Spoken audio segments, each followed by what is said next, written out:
There's our culprit right there.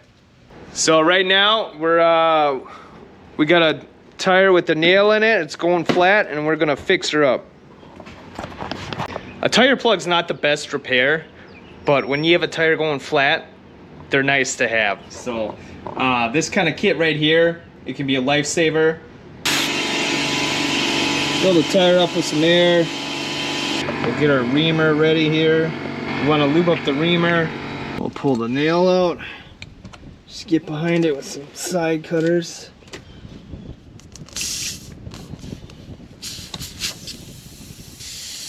Make sure you get in the hole. Don't create another hole in the tire when you do this.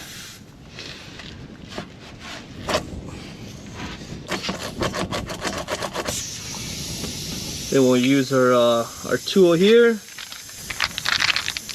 Grab one of the ropes. This is the hardest part right here, putting it through the eye of the needle.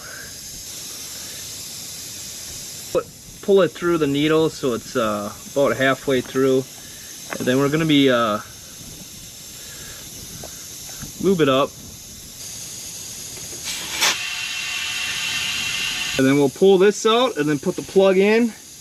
When we put the plug in, we're going to turn it 180 degrees, pull it out in the quick motion, and that'll kind of tie a knot on the inside. So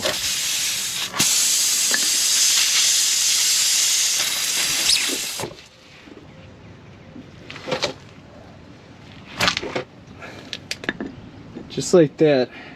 When I first started working on cars, this is how we would fix car tires all the time.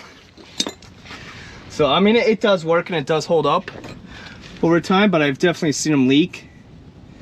So you're definitely going to want to keep an eye on the pressure, and then you could just cut off any excess of the rope. And then just fill her back up with air. Make sure you got the right amount of air in here.